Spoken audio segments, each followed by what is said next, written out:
Centuries ago, anyone could get away with any crime. No matter how gruesome, a lack of technology and basic forensic techniques made it very difficult to pin down a suspect, never mind garner a conviction. But in 2025, it seems like every day a new cold case has been solved thanks to modern forensic techniques. Join us for today's episode as we examine 4 baffling cold cases finally solved using DNA.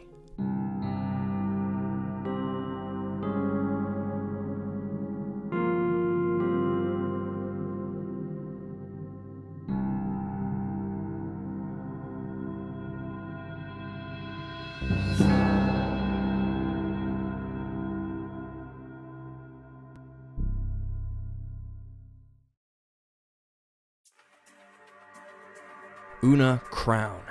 In 2013, Una Crown was a retired 86-year-old woman living alone in Wisbech, a market town in Cambridgeshire, England. As her husband had died 4 years earlier and she had no children, she spent much of her time on her own, and neighbours recalled that she was a very security-conscious woman who often kept her doors and windows locked, even while she was at home.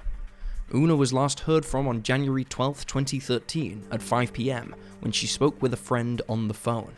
On January 13th, her nephew-in-law stopped by to pick her up for a previously scheduled day out and found her deceased in the hallway of her bungalow. Her death had been a violent one.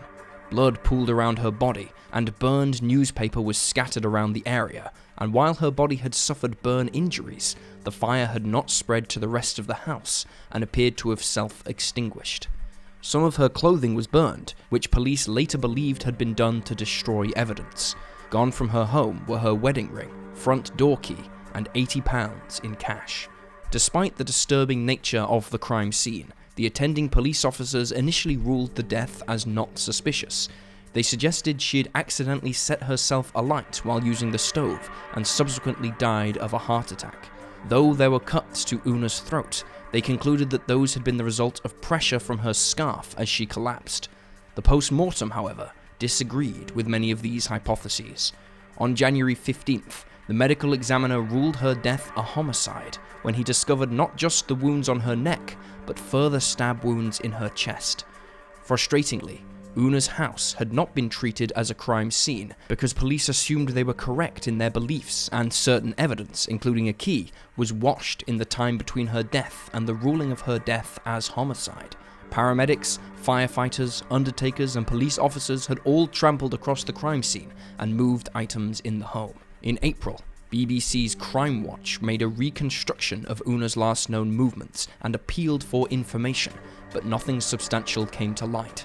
The following year, in June 2014, 2 men were arrested in connection with the case, a 40-year-old and a 36-year-old. They were believed to be responsible for the murder, but were later released without charge. For over a decade, Una's case went unsolved. In 2023, it was featured on Crime Watch once again, and a reward of up to £20,000 was offered by Crime Stoppers for any information which would lead to a conviction. Still, despite all of this, the case remained dormant for several months. Finally, later that same year, DNA linked a man named David Newton to the crime, and in February of 2025, he was successfully convicted of Una's murder. Cambridgeshire police stated that on the night of the murder, Newton had been seen drunkenly walking in the direction of Una's home at around 8:30 p.m. Notably, he was interviewed back in 2013, shortly after the crime, but he denied all involvement in her murder. He told investigators that he knew the elderly woman well enough to say hello to her in passing, and had once fixed a door lock for her sometime in 2012, but that was as far as their relationship went. It would later be found that he made a spare copy of her key while fixing the lock. At the time Newton was charged in 2023, he was 70 years old. DNA testing of the skin found underneath Una's fingernails revealed that it was 28,000 times more likely to have originated from Newton or a close relative of his, and further inquiries led police to rule out such relatives. During this second interview with the police, Newton declined to comment. He gave no evidence during his trial, and the defense called on no witnesses. Police had found during their investigation that he had been spending freely on January 13th, and on the 14th, he deposited money into his bank account for the first time in 15 months. Newton was sentenced to life in prison. Mary McLaughlin. On the night of September 26, 1984, 58-year-old mother of 11, Mary McLaughlin, went with one of her daughters for a night out in her town of Gallegos, Scotland. She reportedly spent much of her night drinking and playing dominoes in what was then known as the Hindland Pub in the city's West End. Catherine, the daughter who accompanied Mary on the night out, recalled that her mother didn't act drunk that evening. Rather, she was in a happy and optimistic mood. Catherine told the police and the media that she left the pub before her mother to catch the bus home. She never saw Mary again. Mary, meanwhile, was last seen leaving the pub at around 10:45 p.m. to make the quick walk back to her flat, less than a mile away. While she was en route, she stopped in at a chip shop on Bombarton Road, where she purchased fritters and cigarettes and seemed in good spirits. A local taxi driver who knew Mary recalled seeing her walking down the street, clutching her shoes in her hands. Mary was not in frequent contact with her large family, who lived across various cities in Scotland, but once a week, one of her sons, Martin Cullen, would drop in and check on her. The 24-year-old turned up at Mary's flat on October 2nd, around 6 days after Mary's night out with Catherine. However, his mother didn't answer the door, and he noticed a horrible smell emanating from inside the flat. He was able to get a spare key from his mother's neighbor, but was unable to get the door open and ultimately had to kick it down. Martin had gone to the flat in the company of his then partner, who went inside first and saw Mary's body and began to scream. Mary had been sexually assaulted and strangled to death. Her dress had been hurriedly put back on her body by her killer, as it was back to front. At the time, investigators had little to go on. CCTV, mobile phone records, digital forensics, and DNA were all either non-existent or in their infancy. Instead, police had to operate using old-fashioned methods like going door-to-door and canvassing the local area. They collected hundreds of statements but struggled to find any useful leads. The case was reopened and reviewed numerous times over the following decades, but for 35 years it remained unsolved. In 2014, new DNA techniques led the police and Mary's family to grow hopeful that answers would soon be found. Previously, experts had only been able to look at 11 individual DNA markers, but new technology would allow them to identify 24, which would increase the odds of getting a match from smaller or lower quality DNA samples. In 2019, investigators decided to untie a knot in the ligature used to strangle Mary decades earlier, hoping that the killer left their DNA behind. They got lucky. Analysis picked up a profile from the sample, and tracking the killer was easy after that, as his DNA was already in the database. A cigarette found at the crime scene was also tested, and this sample further solidified that the police's suspect was the true criminal. The man in question was Graham McGill, who was 23 at the time of Mary's murder. Prosecutors later discovered that he struck up a conversation with Mary on her way home, and she either invited him in or he followed her inside. Mary lived alone at this time, and the prosecution would later tell the jury, Mary McLaughlin was someone who was friendly and trusting, and I would suggest that ultimately brought about her death. McGill had been convicted of rape in 1981 and was in the final weeks of a 6-year sentence, which had been halved due to good behaviour in 1984. He was granted temporary release from an Edinburgh prison just days before the murder, on September 21st, when he headed to Glasgow, raped and murdered Mary, and returned to prison on September 27th. Before fleeing the scene, he had used Mary's house keys to lock the door behind him. In 1999, he was jailed once more following an assault with intent to ravish and released in 2007. He was still being managed as a sex offender at the time of his arrest for Mary's murder in 2019, and investigators noted that McGill was shocked when they turned up at his door. Authorities were able to track down McGill's ex-wife, Suzanne Russell, who told them that he had confessed to murdering a woman years ago, but had threatened to kill her if she told anyone. Suzanne explained to the jury, he said he strangled her, and he just wanted to know what it felt like to kill someone. He said he used her tights, and he was shocked at how long it took to actually murder her. After a 3-day trial in 2021, the jury unanimously returned a guilty verdict following 2 hours of deliberation. McGill, who was 59 at the time, was sentenced to a minimum of 14 years in prison. The judge noted that he showed no remorse for his crime. Martin, Mary's son, who discovered her body, stated, "Hopefully he dies in jail." Christine Gallegos. On May 15, 1985, 18-year-old Christine Gallegos told her family, including her fiancé, that she was going to hitchhike to work that evening. She was last seen on 4000 West in Salt Lake City, Utah, heading towards the freeway at around 10:30 p.m.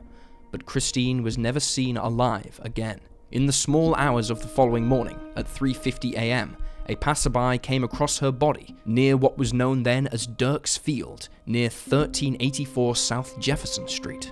Christine's death had been a brutally violent one. She had been viciously beaten, sexually assaulted, stabbed, and fatally shot. Investigators noted that it was clear at the crime scene that the 18-year-old had struggled ferociously with her killer, with one officer noting they had a big fight where she was stabbed outside of the car. She left a blood trail up to the gutter of Jefferson Street. Police theorized that her killer was someone who'd picked her up to take her to work, but instead took her to the secluded area where she was attacked. In the following weeks, numerous people were interviewed and witness statements were taken, but nobody was ever named a suspect or arrested. The case quickly grew cold. Over the years, it was regularly reopened and re-examined, but no viable leads were ever established, even when forensic testing became part of the normal routine of investigating. It wasn't until 2023 that investigators made some headway after it was suggested by the state's Cold Case Review Board that they try the avenue of genealogy testing. Using this, the police were able to find a suspect, Ricky Lee Stallworth, who in 1985 was a 27-year-old airman stationed at Hill Air Force Base.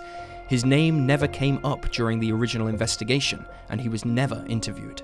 A voluntary swab from a family member confirmed that Stallworth was the man responsible for Christine's horrific sexual assault and subsequent murder.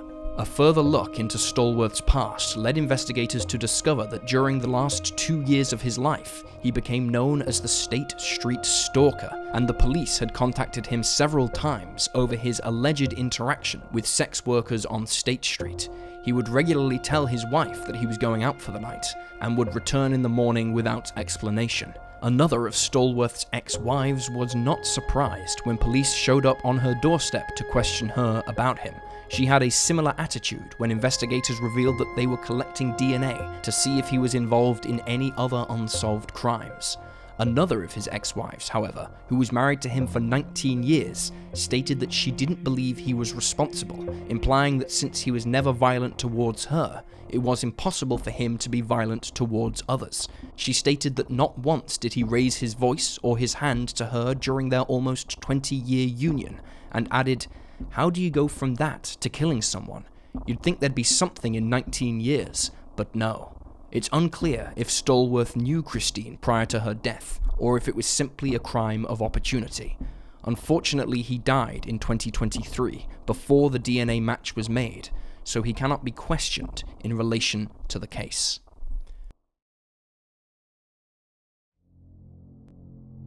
Patricia Kalitzke and Lloyd Duane Bogle.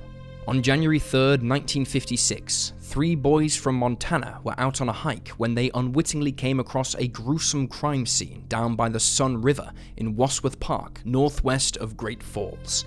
They saw the body of Lloyd Duane Bogle, an 18-year-old airman from Texas. He was lying on the ground with a gunshot wound to his head, and his belt had been used to tie his hands behind his back. The following day, county road workers came across another violent scene. The body of 16-year-old Patricia Kalitzke, a high school student, was discovered just north of Great Falls. She had been sexually assaulted and fatally shot in the head.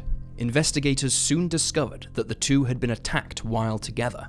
They were in a serious relationship and had discussed getting engaged, and the location where Lloyd was killed was a local lover's lane. Detectives began making their inquiries, canvassing the local areas and gathering witness statements, and although they discovered a couple of interesting leads, nothing ever panned out. The case eventually grew cold, and it lay dormant for the best part of 6 decades. Behind the scenes, like many of the cases mentioned today, investigators would chip away at it, revisiting every few years to see if fresh sets of eyes would reveal something noteworthy. But it wasn't until 2012 that any real progress was made. Detective Sergeant John Cadner was assigned the case that year, and it was his first cold case, which made things extra daunting. As he read all of the gathered information and examined the evidence, he quickly came to the conclusion that the most likely way this case would be solved would be through the use of DNA. Fortunately, despite the age of the case, there was still some forensic evidence in storage, most notably the swab taken from Patricia's body during her post-mortem. The DNA of the swab was established in 2001 as not being a match to Lloyd, meaning that it was almost certainly that of their killer. In 2019, Cadner was able to finally make some real progress when he arranged for genealogy testing to be done on the remaining DNA sample. This led Cadner to a man named Kenneth Gould, who had lived with his wife and children in Great Falls at the time of the murders. However, investigators hit a snag when they discovered that Gould had died in 2007 and his body had been cremated, so they ended up reaching out to his family and requesting DNA swabs, which they submitted. Examination of these samples revealed that, indeed, Kenneth Gould was responsible for the rape of Patricia and the murder of both her and her boyfriend, Lloyd. Gould had no criminal record and was never interviewed or investigated at the time of the murders. He had no connection to Lloyd and Patricia, and most likely struck in a crime of opportunity. He would have been 29 in 1956, and he'd married his wife, Lullabelle Brown, just 4 years earlier, when she was 16 years old. The family spent some time living in the Montana communities of Geraldine and Hamilton following the murders, before moving to Missouri in 1967. They never returned to Montana. Family members stated that they were at home on the day of the killings, and that Gould often took himself out alone on horseback rides. Gould was not connected to any other crimes, and although he can't be charged for the murders, investigators consider the case of Patricia and Lloyd closed. And there you have the facts. Please leave a comment down below with your own thoughts and reactions, and remember to like this video and subscribe to support the channel. Thank you for watching. Stay alert, stay safe, and I'll see you next time.